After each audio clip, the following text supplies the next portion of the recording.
Welcome to A Well-Designed Business with your host, Luann Nigara. Luann has a lifetime of experience building a multi-million-dollar business with her husband and cousin, and she knows the challenges you face in your interior design business.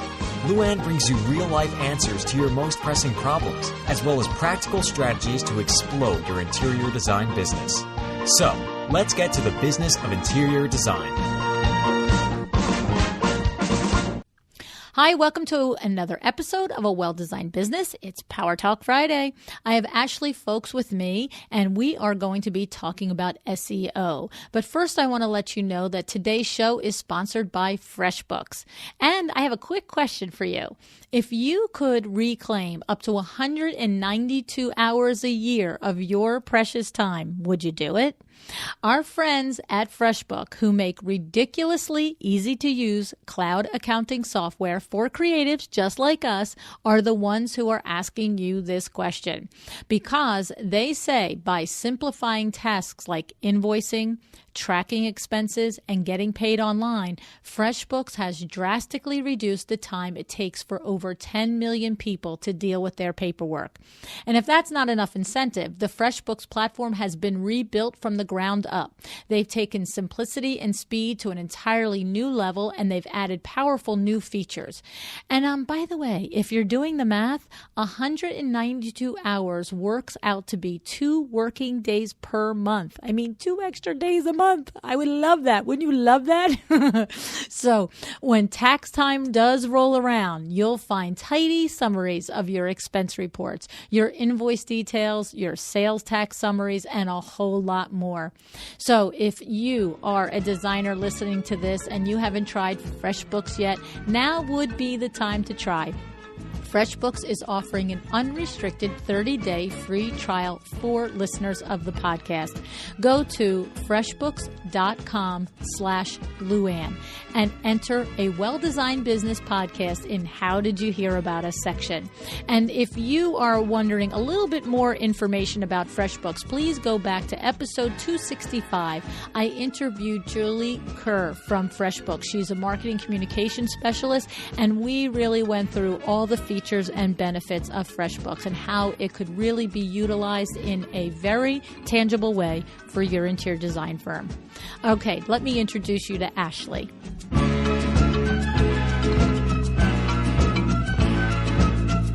Hey everybody, welcome to Power Talk Friday on A Well-Designed Business. I have Ashley Faulkes with me today. Hi Ashley, how are you?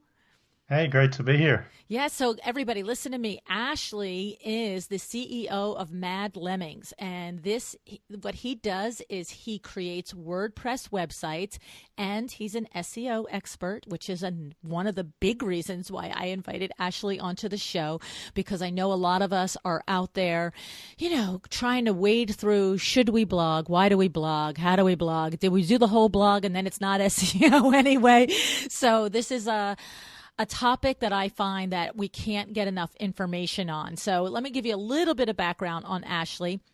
His company is 14 years old. He's an Australian who lives in Switzerland, which is kind of his story of becoming this blog expert and website expert is a little bit, tragically good, right, Ashley? I do my best.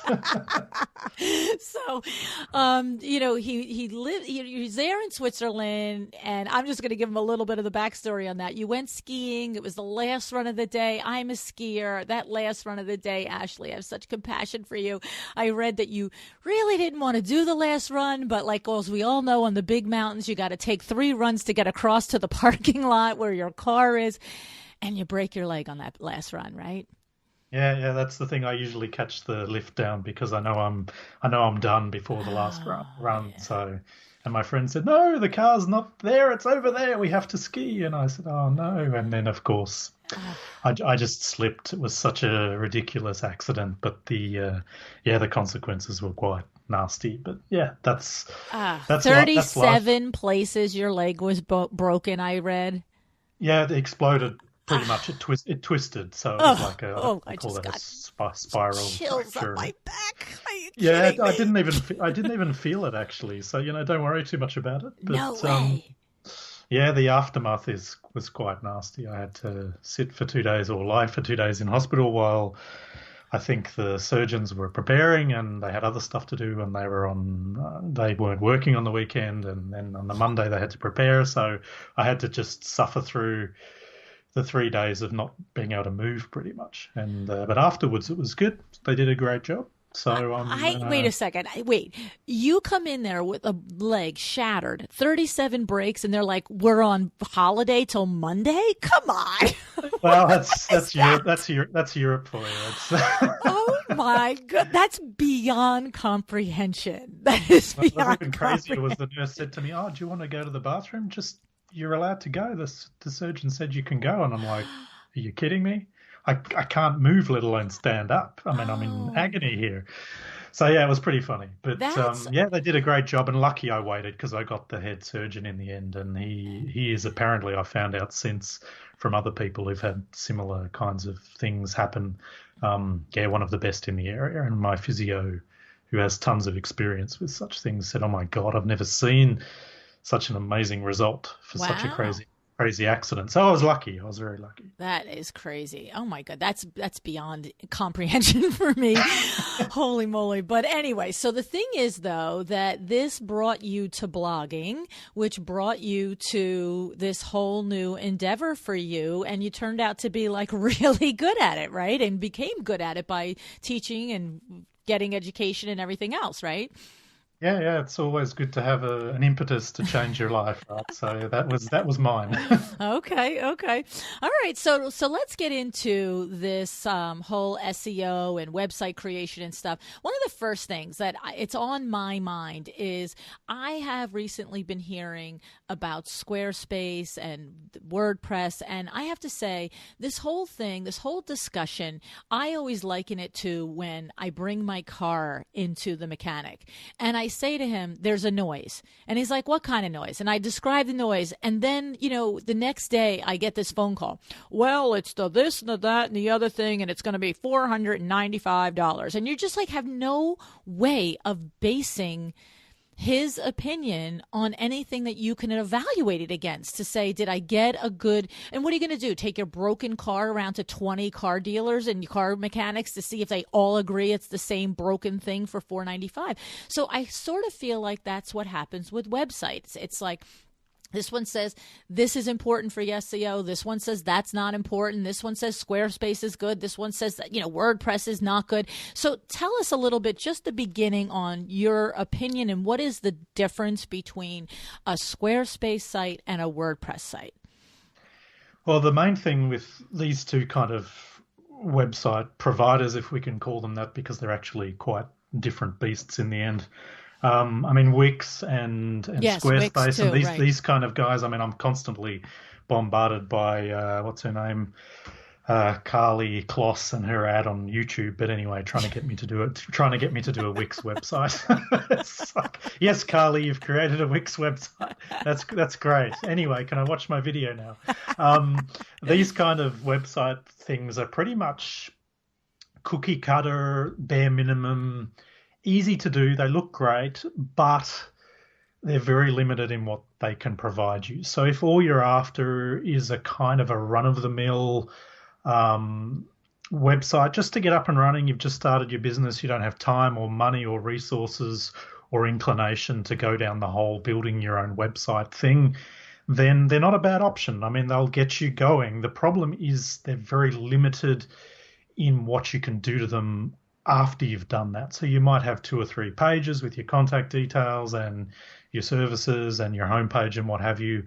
But when you start getting into this stuff and you start realizing what it is that you need to do in order to try and do better on Google Maps, all of this kind of stuff, ranking for your business on local search, all of these things, we won't get into the specifics here, but once you start understanding this stuff and even reading the bare minimum blogs on how to do it, you'll find that you're either not able to do it or restricted in what you can do when you're using these kinds of systems, because they're not designed to be tweaked to death. Whereas WordPress is a very generic system which takes a bit more work to get off the ground, but is very flexible and very configurable.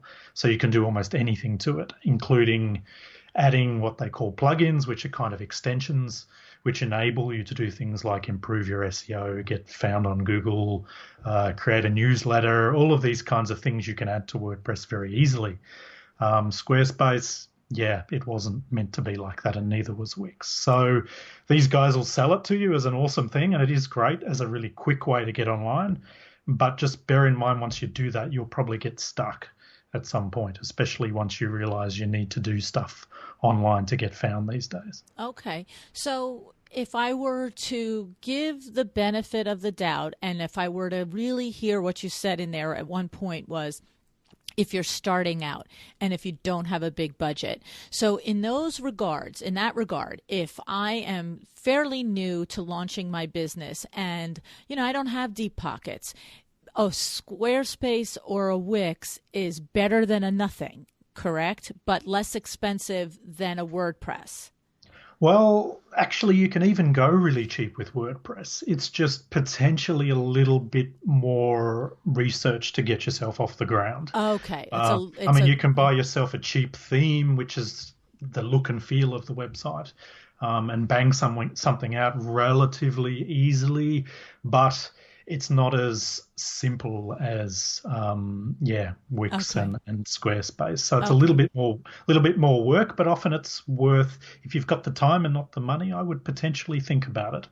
But if you're really technically challenged and you really don't want to get involved in any of that, then go down the Wix. Because it costs you, I think, a monthly fee to run a Wix or a Squarespace, whereas WordPress can potentially be quite cheap. So it's more the expenses is if you hire somebody to build your WordPress site. That's where the expense is, whereas a Wix or a Squarespace is a little bit more, like you said, templated or cookie cutter. And if you have some sort of, even if it's not technical background, but just patience, right? If you have patience. Yeah, okay. Sure. Okay. And then one other question before we go on to the SEO and so forth with that in regard to that is, if I say I'm brand new, I'm just going to start my new business this year. And I say maybe, like, oh, great, Luann, I just built my Squarespace 2 months ago. Yay. Okay. So if I'm not at that point yet where I'm doing a digital newsletter, where I am, maybe I'm a year or two away from that, is the Squarespace, if I ultimately arrive at an evaluation that it's time that I need plugins and I need a bigger and more robust platform that WordPress is going to give me, is it at that point, okay, throw the baby out with the bathwater, or is it some of the things that we've done there on our Squarespace or Wix importable, or is it no, just start all over again? Well, generally you can take all of the text you've created and any pictures that you've used. You could even almost reproduce the exact look if you wanted to. So that's encouraging. Okay, so if somebody's out there and has a Squarespace or a Wix, it's not like, oh my God, what did I do? No, it's not the end of the world by any means. I mean, I have people coming to me with, even not usually in that scenario, although that would be also relatively easy. I have people with old WordPress websites who want to move to a newer, better look and feel, or customized look and feel that they want to sort of have a hand in having a say at. We keep all the content. We may tweak some of the text on the pages, or the copy, as we call it. Mm-hmm. But generally speaking, I mean, with WordPress, this theme, the way themes work is the theme is just the way things are kind of, the font you use, the colors you use, the style and layout of things in some respects. So you can even switch between themes in WordPress and not lose any of your text. So it's actually pretty flexible. Yeah, you can keep all of that, and you can even keep your website name and migrate that to a WordPress website. That's no problem as well. Okay, cool. Okay, good. All right, great. Okay, so now let's talk about whatever our website is, where it's hosted and all of that stuff. We want to, make sure that people find it. That's the whole point, right? So we have to have it SEO optimized. And what are we saying is thinking about, I would say, let's direct our conversation Ashley, to the designers who are typically doing this themselves? Because I'm going to make an assumption, if you're not doing it yourself, then, you're getting this one-on-one conversation with your person that's doing this with you, okay? So if you're doing it yourself, what are we saying? Are we saying that the content, and which by content do we mean our blog? Like, what is our best way to attract people to find our business through our website? What are we looking at? What are you thinking are like, okay, top 3 things you got to do? Stop, do not collect $200, do not pass go. You have to do these things. All right, let's play Monopoly. All right, the first, if we're talking about a local business here, let's segregate that out, because it's a different kettle of fish on Google. So if you have a local business and you want to get found for interior design Long Island, for example, let's say you want to do that, then that's generally a very different type of SEO to ranking content for a search where I type in how to decorate my living room. That's a different kind of search. So let's split those up. So if you're talking about, first of all, you probably would want to try and rank for local. And if you're new, I would get more specific as possible in terms of area. Now, that's going to depend on whether you're in a big city or a small town or whatever. I'm not going to tell you how to do that. Okay. You know your area best. But if you're in a very small area, I would use that in a lot of your, for example, in your homepage. Your homepage is your strongest page on your website, because it generally gets the most links. So in your homepage, you want to have 1 or 2 services that you offer, and the location somewhere on the homepage and in the title of the homepage, which I believe Wix and Squarespace give you access to that field. It's called the title. WordPress also gives you access to it in plugins. So look for something called the title, and that appears if you hover over tabs in Chrome with your mouse. You'll see this little yellow thing pop up. It's usually not visible on the actual page.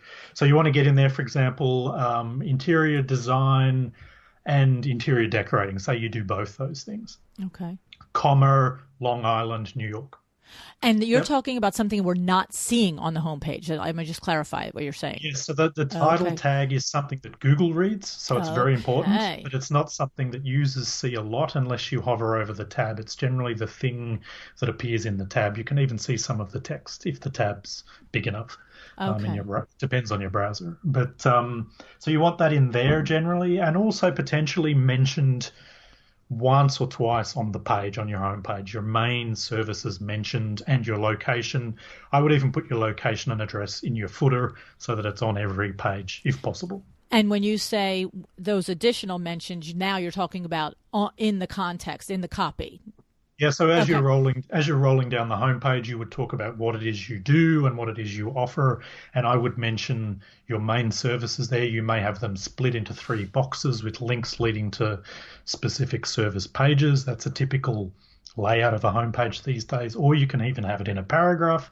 It doesn't specifically matter, but Google still, even in 2017, 2018, is focused on text. They're not reading videos so much, they're not reading images so much, they're reading text. So you need to give them at least some text to read to figure out what it is you do. Okay. So your homepage is the best place to try and rank for these things, and you can also then create a page for every service you do, explaining how you work with people, what it is you do, etc., the costs, anything you want to put on there. So you have one page for each of those, and again, optimize the title, the heading, the main heading of the pages, mention your service a few times throughout the pages, interior design, even synonyms, variations of that particular phrase, keyword as we call it in SEO. You don't always have to use the exact keyword. In this day and age, years ago you used to, but Google is smart enough to know, but you should mention it a few times. So that's what I would do as a first thing. If you've got any kind of business, make sure your homepage is optimized for 1 or 2 keywords and your location, and put your location in your footer so that it's in every page, and then optimize your service page or pages. If you've got multiple services, I would recommend having one page for each. So that's your bare minimum, and that will get you in a position to rank locally. Then the main thing for local businesses, so businesses where you serve an audience in an area as opposed to working online, you want to try and get your Google My Business page set up with the correct location, category, description, photos. That gets you on maps. And then start getting reviews on Google and get into any other relevant directory in your area or internationally, nationally, I mean, whether that's Yelp or I don't know whether Yellow Pages is still relevant in the US.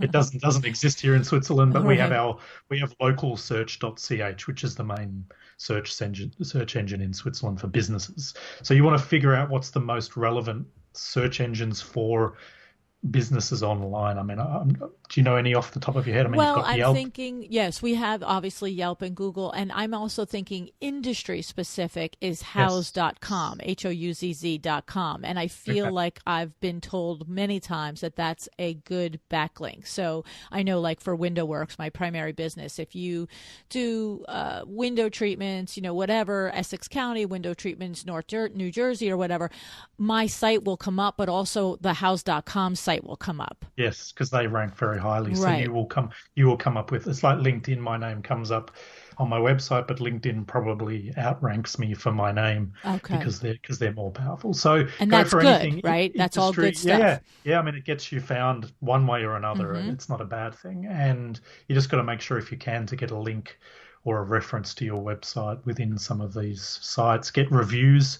Google specifically, I would do first. Try and get people, push all of your clients after the work's finished, maybe even set up a page with a link to where they can go review you on your Google business page. I don't know the specific way you do it, but it's relatively easy to do, and it's important for getting found on Google Maps and beating your competition locally. That's really important. Okay, now let me just ask you something about that. So when I would say that most of us listening to you now are feeling like, well, Google reviews aren't very sexy. You know what I mean? Like we're like, oh, we like regular reviews. We get reviews on Houzz and we get reviews that we put on our website. But you're saying to us from an SEO standpoint, Google likes Google reviews. Yeah, I mean, That they makes say, total I think sense. someone said minimum of 5. And if you see that all your competitors, so if you type in interior design, your area into Google, and then you look at what comes up in the top, and if it's the maps listing and you see the stars under the maps, you'll see how many reviews your competitors have. That's what you're aiming for, that or more. So it's not to say you should panic if you don't have them, but make it a habit of trying to get them, at least until you're starting to get ranked higher in the maps. Then you can focus on maybe an alternative or doing both or giving people the option. And is it easy for somebody to do a Google review? I mean, I'm going to tell you what, doing iTunes reviews is the most complicated thing on the planet half the time. I hate it. And I'm so grateful to every one of my listeners that has gone through the process and done it for me, because I have sometimes interviewed somebody on Power Talk Friday that has a podcast, and I'll be like, okay, as soon as the interview's over, I'm like, that person's amazing. Let me go give them a review. And like 10 minutes later, I'm still putzing in and out. I'm like, oh my God, like this is so brutal. So thank you for the 213 of you in the U.S. and the other 30 or 40 outside the U.S. that have already done it for me. Thank you. But is it easy? How do you encourage? Like, do you share a link with a client? Like, because I've never left a Google review for anybody. Well, there is a way of getting I've heard people doing it with their clients with a short link. I mean, actually, it's something that I need to do a lot, but I actually work mostly internationally, so I don't worry too much about it. But I'm just looking at my page right now. And on the map, I clicked on the map listing of myself, or you just open up the maps for your area and scroll down till you find yourself. And then there is a write a review button below my listing. Below the pictures, and if I click on that, as long as I think you need to probably have a Gmail, and a lot of people do. If they don't, then maybe they're not going to do it. But I'm logged in, and I can rate my business here. There's a star rating, and then I can type something in. So it's pretty easy. Okay. And I'm guessing I can probably copy this link even to this page and just say, hey, go down and do a screenshot even and say, hey, go and press this button. Okay. And then, and that's pretty straightforward. I mean, it's a couple of clicks, but I would focus on that for local first, and then making sure you're getting your listings. And if there's any other relevant listings as well, like, for example, I'm listed in my local, what do you call that in English? I'm living in a German-speaking country. My local community, my local area has a listing of all businesses in our suburb. Okay. So I just went to their website, found that they had a listing, and got a listing and have a link back to my website from my local community website, which is huge because it's extremely powerful. Obviously, government and education websites are very powerful. So if you can get links from them, it's a very good thing. Okay. So do that. I mean, if you're in a local area, see if they have, I don't know, a chamber of commerce or somewhere where you need to register your business. See if they have a listing, if you can get on that listing as well. That's what you do initially when you start your business. Just look for all of these directories and stuff, but don't go crazy. You just need sort of 4 or 5. It used to be you'd go and get 20 and try to rank on Google, but Google's a bit smarter than that these days. So just the main ones, and that's it. Okay, so just to kind of, review that a little bit, the number one thing so far is to optimize your homepage and your services page. You're going to make sure that your title tag has your location in it, and you want to repeat in your text, your copy, your location a couple of times, and the services that you do. So I like that. Okay. Then the second thing is to go out and get these Google reviews. And even though as designers, I don't think that, look, I may be wrong, but in my business, I don't find that anybody has really ever said to me, oh my goodness, I saw your Google reviews and I had to call you. Whereas people have said to me, I've seen your house.com reviews and I had to call you. So okay. I think that what I'm understanding is, okay, for the touchy-feely, for the consumer that's on house.com and is looking for all sorts of decor and design inspiration, it's very good social proof to have many reviews on House. But from a strictly search engine optimization standpoint, we should not overlook the non-sexy Google reviews, is what I'm understanding you're saying. Okay. And then what you're saying is that we search ourselves on Google and click on the map search part, and that's where we find our business, and the link is there to write a review. Yep. Okay. So, okay. I mean, and to proceed that, you'll need to set up what's called Google Business Page. Right. Okay. And they send you a postcard with a code to verify that you actually have a business at that address. Okay. So that's the initial. There's a whole bunch of fields you need to fill out with all your details, your location, your opening times, your phone number, all of that business stuff. And your category. Be careful you pick the right category. That's quite important. And then once that listing is done, then you can start adding pictures and doing, I think, or even you can do the pictures beforehand. The pictures help, so try and get pictures of your location or your office, or if not that, then anything you've done, your work, whatever it does, just put some pictures in there.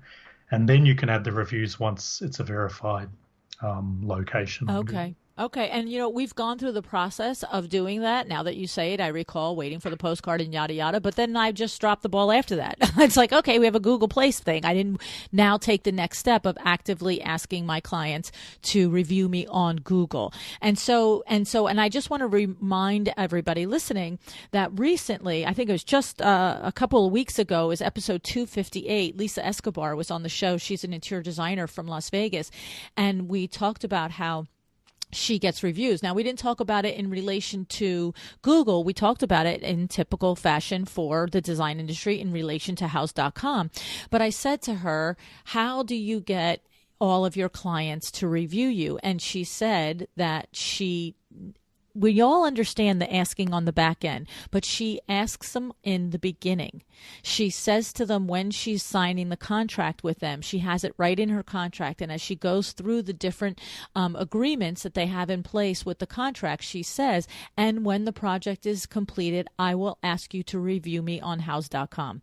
And I thought that was genius because, I said it on the show just a couple of weeks ago. Not only, it's a little awkward at the end. Look, I do the same thing. We're at the end of the project. Everybody's happy. And it feels like, hey, can you do this for me now? It's just weird to ask and to say. But when you say it up front, I thought that it just completely changed the dynamic because instead of feeling like, I want you to do this for me. I really heard it like if I were a prospective client of anything, and at the beginning, they said to me, at the end of our interaction together, I'm going to ask you to review. Instead of feeling like someone asking me for something, I feel like somebody's telling me, I'm going to be aware every step of the way that you're analyzing and reviewing and critiquing my interaction with you. So I took it as a total like, okay, let's do this. You know what I mean? Yeah. And then at the end, you know, if you have to nudge me and remind me and just say, and by the way, we talked about making a review, I would be like, oh, right. Yeah, definitely. Let me go do that. So I'm just saying, you know, we want to maybe what your suggestion is to not forget about the non-sexy Google reviews, that we need those too. Okay. Now, when we talk about these other social proof things like the Chamber of Commerce, like you said, government institutions are very, are highly recognized by Google. Are we talking also, and I like that idea too. So basically what you're saying is go to the website of the Chamber of Commerce, join the Chamber of Commerce, whatever it might be, but to see if you can get your business listed in your Chamber of Commerce. Okay, that's simple and forward enough. Are things like Alignable, I mean, do you know what Alignable is over there in Switzerland? Are you familiar with a business here in the U.S. enough to know? These are like referral things. Like I get requests all day long. It's like, oh, you know, Joe the plumber in Livingston wants to connect with you on Alignable. Accept Joe's invitation. And so I'm just like, whatever. All right, hey Joe, I accept your invitation. You know what I mean? And then I do nothing. I don't go to Alignable to look for my trades. I don't go to Alignable to read about people's things. But you know, I did set up the Alignable profile because it's like, all right, like, you know, it can't hurt. But are these of any value, or are they just so private and so of, you know, doesn't matter? Unless, of course, you're active and you're getting business from it. But for somebody like us, we're talking about, is it a worthwhile step if I'm also not going to be part of the Alignable community? I mean, it's not bad to have a few social media profiles, and this is another form of that in a way. Okay. But I would say, you know, if you're not going to spend time on somewhere, then, and this is just a general comment, like the Google reviews and everything set up, that's there because that's for your benefit. But if you're not going to spend time on Twitter and you're not going to spend time on Google Plus and all these things, then often it's not worth killing yourself trying to be active in all these networks. I mean, if you set up the profile, okay, maybe, but it looks bad also to have an empty profile. Right. I would suggest only getting onto the social media one or two places that you might enjoy being active on. I mean, for you guys, it's probably things like Pinterest or Instagram, yes, or maybe even more LinkedIn potentially, but because, yeah, you're in a very visual niche. But, right. Yeah, I mean, Alignable, I'm just looking at it now. I don't think it's worth, right, especially when you're starting out, spending your time. You've got to spend your time and energy where it makes the most difference. And that's why I'm suggesting this Google review stuff, because it can get you ranked in maps. And then if you get ranked in maps for your area and somebody types in your service, your area, they will find you in the top 5. And that's absolutely killer for getting business, because people looking for your service in your area are going to want somebody from your area. And if you have lots of reviews, then they will find you on Google, which is where a lot of people go, of course. So, I like it. I mean, that's something that's just so easy to do today. Like just reach out to the couple of clients that you've just worked with recently and specifically ask them to review you in Google. Because you're right. I mean, when you say that's the best way to get ranked in maps, that's what we want. We want somebody to say interior design, Livingston, New Jersey, and boom, you know, window treatments, Livingston, New Jersey, boom, I want to come up. Yep, you come up in the top, even in the top. Like one of my clients here in the next suburb, he's an eye surgeon, and he was complaining in the beginning because he was brand new that he wasn't coming up in Google Maps, and we've now got him the reviews going, and he's now in the top 3. So he gets a lot of business from Google Maps, even though he's the newcomer in his region, and there's 4 or 5 other people who could push him out of maps. None of them are doing it, so they're actually because we don't know. I didn't know. Yeah, exactly. So that's the first thing you do. The second thing after you've optimized your website is, if you want to take it further, and I think we talked about this earlier before we got on the call, is as a business, if you want to get more exposure in Google, and let's face it, Google is one of the biggest places that people will find you online. I mean, as you say, houses may be the other one, but Google is still probably the number one place that people go to search for services. Right. And if you're looking even for inspiration or ideas or how-tos, if you can appear for those in your industry as well, then imagine the person who was looking at that article on how to fix a hole in the wall or how to redecorate a chair or how to do their living room or whatever it might be, especially if you specialize in that stuff. And they then go, well, hang on a second, I was reading that article from that lovely person the other day. Maybe they can help me do this. Right. And if you're in their area, then you're done. And then, I mean, you can even think about doing online stuff, which we discussed also. You could be online and offline these days. You can even do almost all services through Skype or visually, video or FaceTime. Right. And if you get found through that kind of content, that's where blogging comes in. So once you've got your homepage, your services pages, there's not a lot more you can do until you start blogging. So you have to think, next step, I've done all of that, I've got my social media running, what else am I going to do? You have to really start blogging to get found on Google these days, and Google loves you for it. Yeah, I love Google for it too, I have to say. Thank you, Mr. Google. Oh my gosh. I'm like a broken record with this. I can't stand that we have to do this. You know, I say this all the time. Many of the designers listening don't know an era of business that I recall and know. And I was just explaining it to you off air.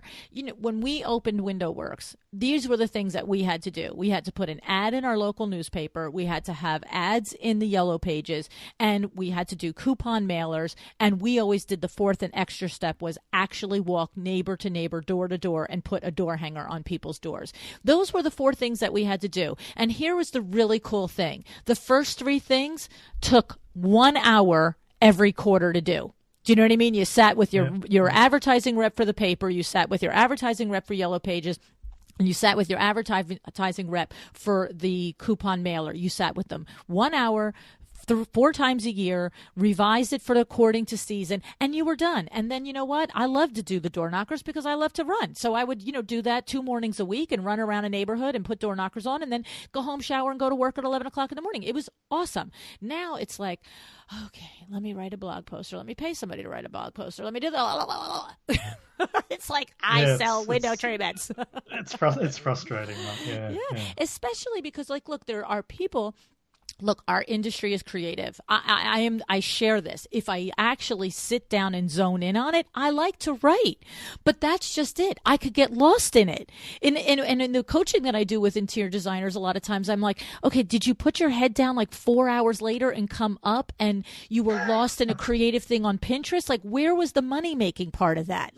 It's tough as a creative person to explore these things, then get your little extra, it's got to be perfect mojo going on. Let's not forget that, because these are, as designers, the creators, and it's all about the finished product and how beautiful it is. For me, it's are the words right and this and that. And like I said, it's not just sit down for, 45 minutes or an hour and bang out how to decorate the bookshelves. It's well, let me make this a Picasso. You know what I'm saying?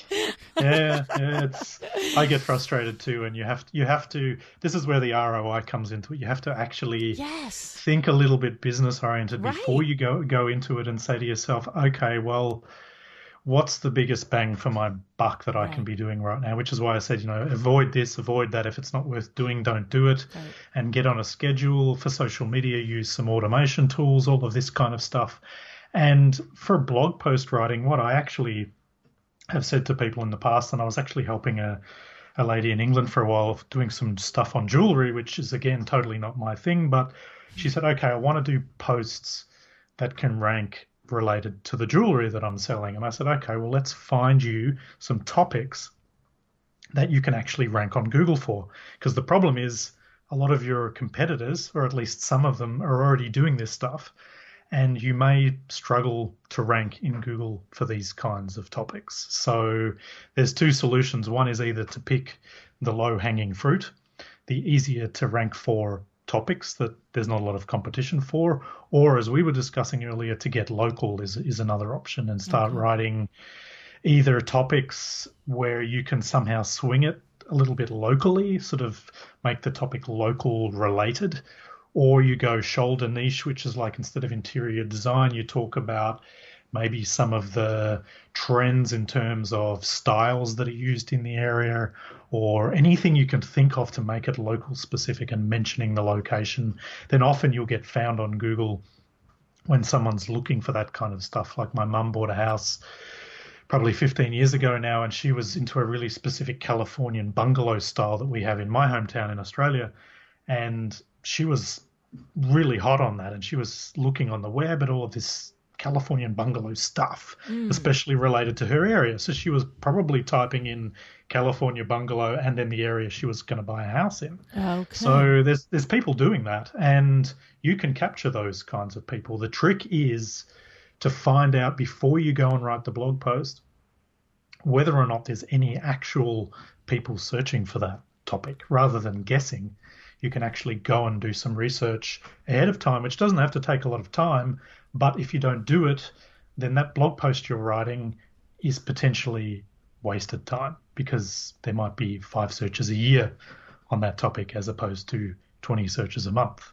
So let me ask you 2 things about that. First, I want to clarify, and then I want to ask. So the clarification is that what you're describing is, if I'm an interior designer and I live in a particular community, and say by and by, a good portion of the homes are center hall colonials, for lack of a better way to say, you could write a blog post that discusses, here in Smithtown, USA, one of my favorite style homes is the center hall colonial. And these are the 16 reasons why I love center hall colonials, because la la la la, and you just keep saying in Smithtown this street and la la la. You're saying that, so it's like you're talking about a corollary thing to interior design, something that's not completely non-related, but you're working in your local area and tying it to, so that you can have a legitimate topic for your blog post. But it's so you're going to have X amount of blog posts that talk about how to decorate a living room, how to do this. But when you want to try and keep searching high, ranking high for your area,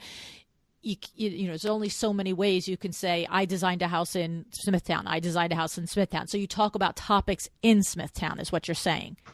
Yeah, I mean, if you think about, this is what I always say, and I seem to have been rattling this same thing off for years, and seem to be the only one saying it, is there's only so many things you can write about in general on your particular niche, and some of them are very difficult to rank for. So what you often have to do anyway is think, what would the person who eventually needs my service potentially be looking for today?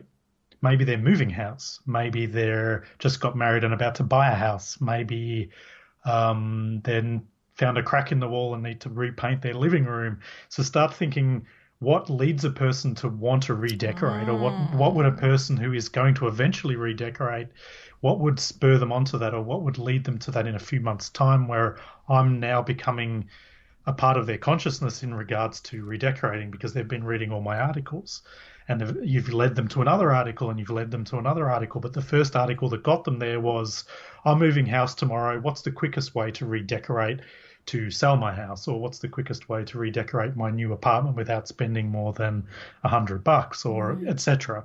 So you can go outside of your niche when your niche is very competitive, which I'm imagining interior design is probably quite competitive. Yes. I mean, most niches are competitive, right, unless you're talking ancient Egyptian basket weaving, or which is maybe not so competitive, but most niches are competitive. So that's it. I'm opening up an ancient Egyptian basket weaving shop. Exactly. It's going to be your side job. So you either get very specific, you get location specific, or you get parallel. You go parallel to, or think about reasons why people would need your services. Okay. And I know designers that will feature their trade. So they will, I've been approached, Sandra Funk has done it with me, where she will have a blog post all about, I'm an interior designer and I do interior design for you. And here is my window treatment person that's located right here in Livingston, New Jersey. And let's talk to her about some of the 5 things that we need to know about window treatment. So, we've often been suggested that if you have a close relationship with a window treatment person, or a contractor, or a kitchen designer, and, to do like a Q&A, or to do a little feature on that person, always saying how they're in your town, this town, la, la, la. You agree with that approach? Yeah, and it's a great way to get links as well, which is another topic I think we were discussing earlier as well. It's like getting links is the basis of Google. Google likes that people are linking to your website. And so if you can get yourself on other people's websites, especially if you can get within a blog post or a page with lots of text, which is generally a blog post. So if you go and even approach some of your related businesses, like the ones that are blogging at least, and offer to write them something to help their audience get information on your speciality, because this person's not going to have written on that. And then you can mention one of your related blog posts that comes up in the discussion. So you could go to a local painter and say, if you're doing interior design, this is how you pick colors to work for spring or whatever it might be. And I have a post on the best colors for spring here, and you can link to it. And that's how you get a nice link to your website as well. So it's a really good thing to do. Okay. And then I had a question in there. The question was, you said... how you said that you should do a little bit of searching first to make sure that the blog post that you're writing is something that people are looking for. How do we do that? Okay, well, the simplest answer to that these days is to sign yourself. And actually, I apologize in advance, this is not a simple thing to do. Google has made this painful. But you sign yourself up for an AdWords account. Okay. AdWords is Google's advertising system. So if you've got a Gmail, then you can just log in with your Gmail. But the second step, which is a little bit painful, but actually it's not as bad as I'm making it out to be, is that you need to generally give them a little bit more information and a credit card, and create an ad campaign. And I would suggest putting in $1 or $5. And then and then pick a keyword. They'll ask you to pick a keyword. Just do something random, whatever, it doesn't matter. Start the campaign. They walk you through all this stuff. It's a few little steps. And then as soon as it's started, just pause it, and that's it. You're done. And then you can use their tools. But they want you to advertise to get access to their tools. And once you have access to this AdWords account, there's a tool in the top right. There's a little tool icon. I think it's a wrench. And there's a tool in the list there called Keyword Planner. And the Keyword Planner, you can type in your ideas for blog posts, and they'll give you a list of related words and their approximate traffic ranges. And the traffic is the number of searches per month, approximately. So 0 to 10, 10 to 100, 100 to 1,000. And let me ask you something about that. Okay, so time out. So we're really legit. That's so funny that, okay. I'm like a little tongue-tied on it, because you're saying go in, do this, put in $1 or $5, pause it, and then you still get access to these tools. So would you get access to these tools for, a 5-second the clock is running, or for a month? Or because I just, Google has got everything else so figured out and like cross-check that we can't hack stuff. I find it hard to believe that we could just hack that. Well, it used to be that you didn't even need to do that. I think the first step was you didn't need to do it for years and years and years. And then just last year, they started being a bit painful. I created an account for a client, I think, and then we needed to give the credit card, but we didn't need to create a campaign. But there was a workaround. There was a little skip this button, which was almost invisible down the bottom. So have a look for that, but I'm pretty sure that's gone. And then the next step was, they're going to force us to create a campaign. But you don't, and it's still, I haven't created a new one for a long time, so yeah. I could be wrong, but that was about a year ago. Okay. And they force you to sign up, create a campaign, put in your credit card, put in an amount. I think you can even put in $1. And as soon as you press go, you can straight away just go in and press pause. Wow. Because the campaign doesn't run that fast. And even if you spend the $1, well, yeah. there's $1. No risk. And that's it. Once you've done that, they don't seem to care anymore. And the worst case scenario, if they do, there's other little tools you can use. There's another one called Keywords Everywhere.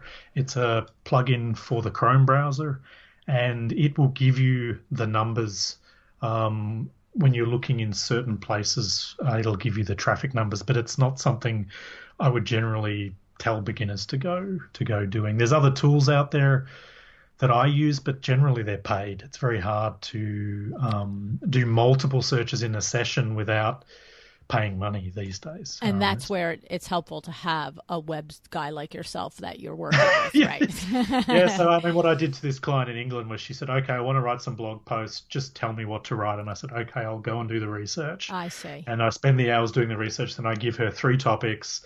And if we're really lucky, all of them rank. I think one of them got to position 2, Google, and one of them was in position 20, which is page 2, and all of them are bringing her constant traffic to her website for her specific jewelry niche. So that's what I did for her, because it's a bit intimidating for some people. It totally is, yeah. If you want to do it, then sign up for Google AdWords and give Keyword Planner a go. It's not as scary as it sounds, but that's the baby steps you need to do to do the research. But if you don't do the research, then you're gambling and you're potentially wasting your time. Well, that's just it. And we don't have that. We don't have time to sit around and create this amazing blog post for nobody to find it. Honestly, it's brutal. Exactly. Okay. Unless you have a massive social media audience, which if you're new, you probably don't have. And if you do, then SEO is maybe not such a big deal for you. But if you're not new, then SEO can be awesome, because I have one blog post ranking since 2013, which brings 1,000 visitors a month. Wow. So add that up. That's like 4 years of 1,000 visitors a month. Whoa. And I wrote that back in 2013 because I did a little bit of research and I found a little niche within my niche that nobody was touching. And I'm still in the top 5 for that post. That's amazing. So now when we do this keyword planner and we type in are we typing in a word, Ashley, or a phrase? Are we typing in bookcases, or are we typing in how to style bookcases? Like, what are we typing in? Well, the more specific you can be, the better. But the problem is if you get too specific, Google won't know what you're talking about or won't find enough related stuff to list for you. So you want to kind of be in the middle. I would suggest 2 words as a minimum if you can. 2 to 3 maybe is the normal way that I work. And then I just use it as a kind of an iterative brainstorming thing. I go through and then I jump to this panel on the top called the add groups, because then what Google does for you is they group all of these 1,000 words that they find into groups. And so then those groups are kind of like topics. And then you go, oh, okay, these are interesting topics. And then you explore the topic and then you think, okay, well, there's some traffic here for this topic. I'm good at this topic. And then you think, well, maybe I'll write on that topic. The second part to all of this is, can I rank for that keyword, which is the even harder thing to figure out, which is why I help people doing that. So what I would suggest, if you want to know that, at least go and have a look who's ranking for that particular phrase by typing it into Google, seeing what comes up and seeing how kick-ass those particular blogs are within your industry. If you recognize them all and you're like, there's no way I can beat those guys because they've been around for 10 years and they're awesome, then don't write the blog post. Okay. So if the Huffington Post is writing it, like, you just move on. and if you know in your industry, or you should get to know the main industry sort of top guns in your industry. Right. That's why it pays to go specific or go local, or go very sort of shoulder niche, side niche. Okay. Because then you're getting away from all these big guns. You've got to try and just find a gap in the top 10 where there aren't any really big blogs, or at least you see a really small blog in the top 10 that you know is kind of on your level. Okay. And then one other question in that. When we put in the 2 or 3 search words in the keyword planner in Google AdWords, and you said you're going to then see if how many numbers, what kind of numbers it gets in the ranking. What are we if we're relatively new, even if we're in business 10 years, but our blog is not one of those crazy blogs that is like a total authority, are we looking for something that is found in 10 results or 10,000 results? Like, what's a good thing? Do we want to be one of 10,000 or do we want to be one of 10? Like, I don't get it. Well, the number that they show you, actually, let me see if I can quickly pull it up. I think it's labeled volume, I think is what they call it. It's searches per month. It's usually the first column on the AdWords. I'll just do this while I'm talking. I'll see if I can talk in parallel to... I always find that so challenging. It is challenging. I'll see if I can do this. But it's usually the first column, and you'll recognize it easily because it has 0 to 10, 10 to 100. It's all done in tens. And I can't give you a number because it depends on the industry. Okay. But let's just say that huge numbers, you're just not going to rank for See, those. that's what I'm thinking. We're not necessarily looking for that super huge, right? We're No, looking, no. right. That's what I was just clarifying, that we're not like, hey, 200,000 is the number. We want smaller, right? Yeah, But then and the more smaller, nobody specific, the wants better. it. Oh, yeah, well, yeah. But the thing is, the other thing you have to realize is sometimes Google will say 0 to 10 for that phrase. So let's say it's picking colors for spring. Okay. Or that's a bit too generic because that could be clothing, but like Okay. picking paint colors for spring. Maybe that's a topic. And you say, okay, well, there's 20 searches a month for that, although Google won't show 20, they'll show 10 to 100. And you think, well, that's maybe not enough. But one thing you have to realize is that these days, Google doesn't just list you for that keyword, they list you for tons and tons of variations of that keyword. Okay. And also, they'll list you for things in that article that you've talked about in depth, subtopics as well, potentially. So I could write a blog post on best paint colors for spring. And in talking about that, you could talk about how to choose the best brand. And that may be the title of the section of the blog post. And then maybe you start ranking for that too. Okay. You don't even intend to, but by being useful to people, you automatically start ranking for lots of subtopics. And I've actually got a huge blog post on my blog that ranks for something like 1,000 keywords. Wow. Okay. So yeah, the more in depth you go, the more useful you go, and the more detailed you go, the more potential fodder you're giving Google to rank you for as well. That's something to keep in mind. And speaking of that, is there a rule of thumb for how many words an effective blog post, should be hovering near or around?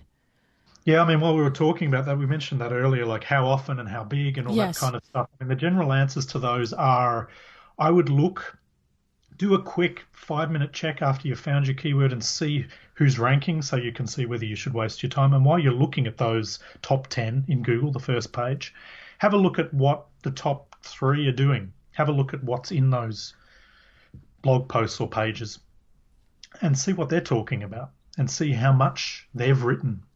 Especially if you spot a really underling in there, like a weaker site, not one of the top names in your industry. If you happen to see one of those, see how they're getting in there because they're probably fighting even harder than the top guys.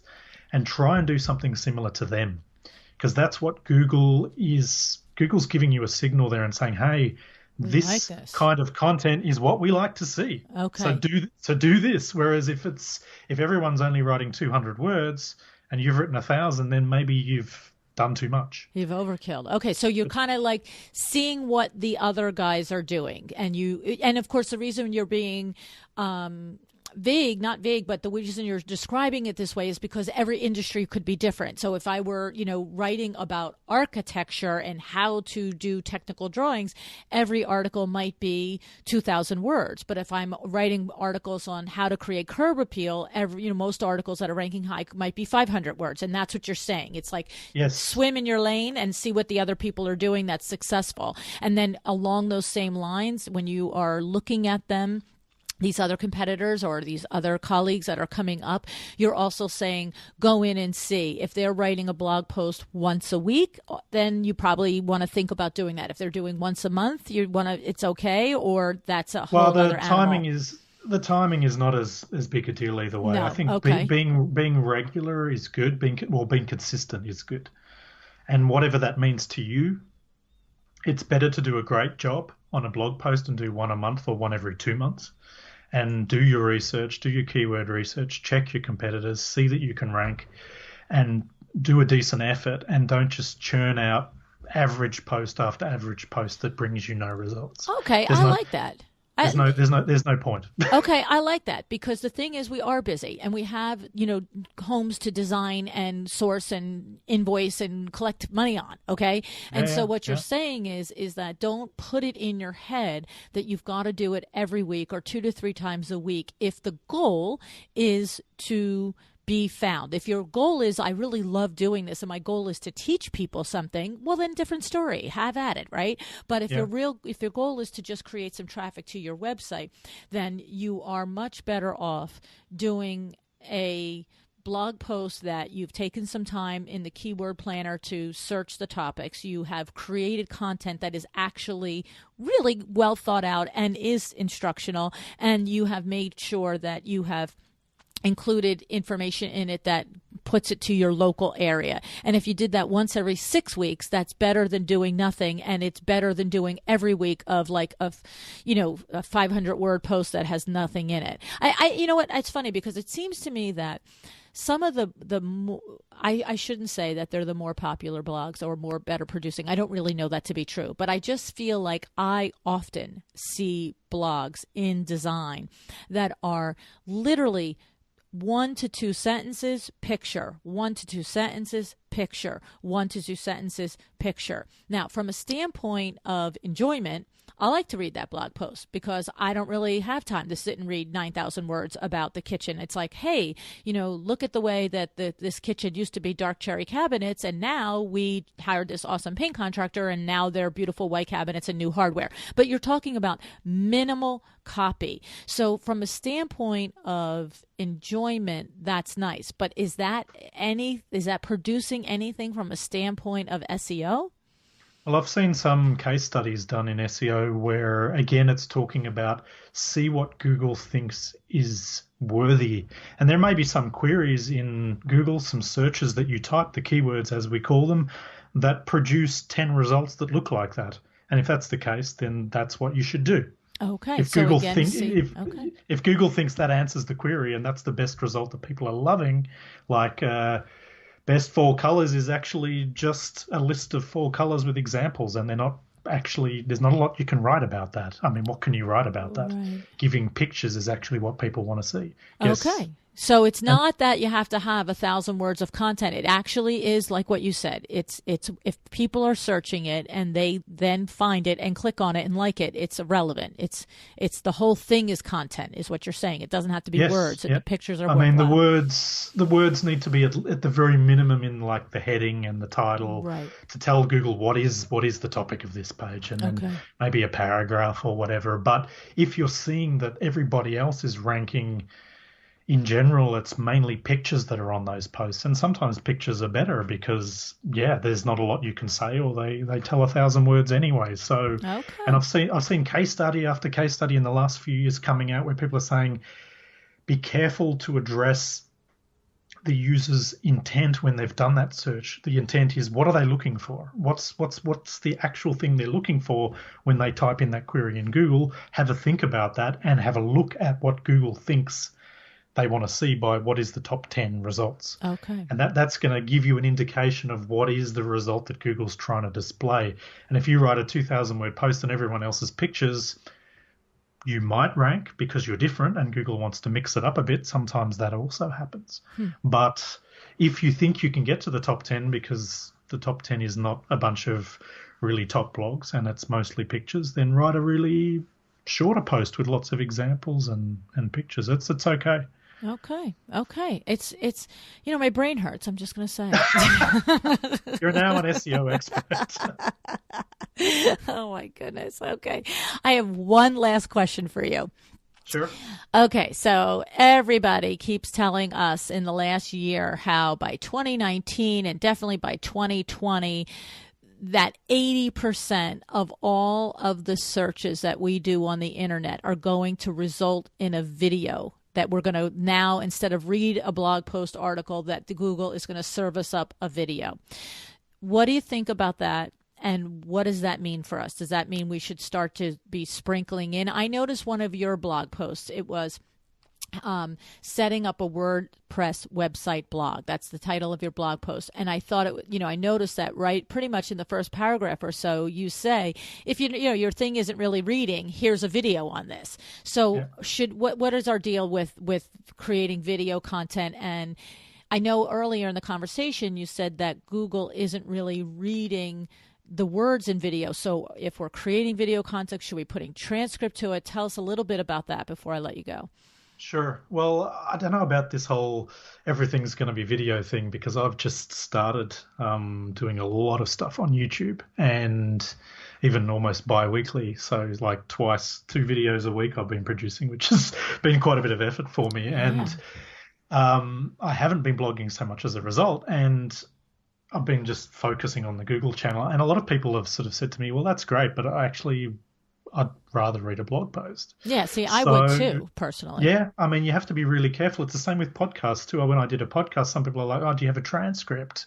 Because I don't do podcasts. So there is a medium that different people like better than another. And of course, they say that the younger generation are getting lazier and they don't want to read anymore. And I don't think they say that about every generation. Yeah, I know, it's crazy. I don't think it's true, but video is more popular and will become gradually more popular over the next few years. I don't think the written word is dead.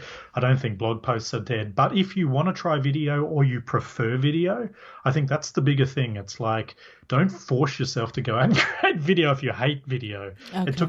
It took me years to get my face on video. I used to sort of do these behind the screen how-to videos where you don't have to put yourself on, and that's the first step. But if you're going to do video and if you think it's worthwhile and you think you can do it well and you can give some value to your audience, then there was two things I would do. One is do a YouTube channel. Okay. Because Google owns YouTube. Okay. And it's the second biggest search engine after Google. And people will find you on there for those topics. And it's potentially easier to rank than Google because there's less competition, because it's seemingly harder to do video. A lot of people don't want to do video. So it's not a bad way to go, which is why I'm doing it, because I'm in one of the most competitive industries in the world for SEO. I'm in SEO. so it's really hard to rank. So doing video where there's not so much competition is a great idea. And so what happens is not only do you rank within YouTube, but YouTube videos, if they make sense for the search result, and again, it's this whole idea of what makes sense to display in the top 10 for a given search. Sometimes video makes sense. How to often is an example. Mm-hmm. So how to, whatever it is that you do as a job, if you have examples of the things that you do for people, how to decorate a room, how to pick furniture, how to make the most of X, Y, Z, and you have videos on those and people are typing those in Google, videos will start to appear in the top 10 faster than blog posts will. Okay. So your video could get into the top 10 even just by being on YouTube. Okay. So you have to make sure that your title in YouTube is optimized for the keyword and that you mention it in the description usually and have a reasonable description.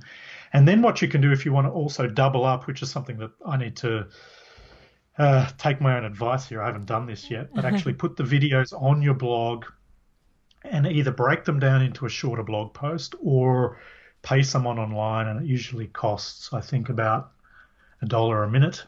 To get a transcript, put the transcript, just dump it, try and put it in paragraphs, but dump it below the video and make a blog post. So you can do one or the other. And obviously transcript's easier because you can just pay someone to do it. Right, right. That's what I would do if you want to double up and say, okay, I'm going to get the Google rankings of the blog post and I'm going to get the potential Google rankings of my video and YouTube rankings of my video, as well as establishing your channel on YouTube. Because a lot of YouTube views come just from suggested videos, not from searches, actually. I think the majority of views. Yeah, it's crazy stuff. I mean, you I think the first thing that you said was right. It's if you're not comfortable, it's not your way to go, and you're not even already SEOing your website and stuff like that. It's like start at square one and then move to square two. But then when you get to square two, like you said, if you're not comfortable in front of the camera, do the how-tos from behind the camera and then eventually go to the other. But, the repurposing, like you said, the doubling up and the reusing it in different places. If you're going to go to the trouble to create a video and put it on YouTube, I like that idea of also then putting it on your blog. I've got 2 or 3 videos out. I think it's 3 now that I'm doing for the Window Fashion Vision magazine. And I'm like, oh yeah, like why aren't I putting these on my blog? So it's, every day we get reminded to repurpose, but then we get busy and we do things and we're like, I forgot I had all that content that could be repurposed and moved around. It's interesting. Yeah, it's easy to talk about this stuff. It's harder to do it. I haven't done it all myself. I have 60 videos and maybe 30 of them could be repurposed, and it's on my agenda. Yeah, it's hard. And like I said a few moments ago, let's not forget that this is not what our business is. This, you know what I mean? We actually have the business of our business to do first. So, but it's very interesting stuff. I feel like I could have a conversation with SEO almost every week, and there's always a nuance or a layer or a little tidbit that I go, oh, okay, that makes a little bit more sense this time. And so thank you. I really appreciate your spending your time with us. So Ashley, your company is called Mad Lemmings. Is it at madlemmings.com? Yes, madlemmings.com is the website. Strange name, I know. It's. I was just going to say, what's that about? I just came to mind. I didn't want to be a cookie cutter name in my business, so I it just came to my head. I used to play a computer game as a kid called Lemmings. They're kind of like marmots. They just supposedly follow each other off cliffs in Scotland or something, I think. So that's where the name comes from. Mad Lemmings, Lemmings. So you'll find me there. That's the best place to find me, or YouTube. Actually, type in Mad Lemmings on YouTube and you'll see me and my face. And okay, so we won't see all the mad lemmings running off the cliff. No, we'll no, see you. no, they're just me instead. I haven't put the lemmings to work yet. I feel like we could replace them with minions these days. I love it. It's great. Well, I can't thank you enough for sharing all of your information with us. And I will just remind everybody at your website at madlemmings.com, you have a ton of information and blog posts there. I was really, I was starting to get down a rabbit hole a little, I have to say, when I was on the website. Yes, I was like, okay, Luann, up for air. Stop. You're not going to be an SEO expert. You just need to know enough to talk to the man. Yes. So, all righty, Ashley, thank you so much for joining me today. No worries. Pleasure.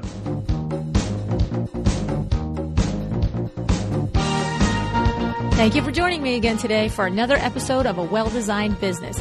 This podcast is a production of WindowWorks in Livingston, New Jersey, your trade resource for custom window treatments and awnings. Learn more about WindowWorks at www.windowworks-nj.com. All of our music is original music by Room 2 Productions. Please contact us if you want to learn more about original music for your business or your events.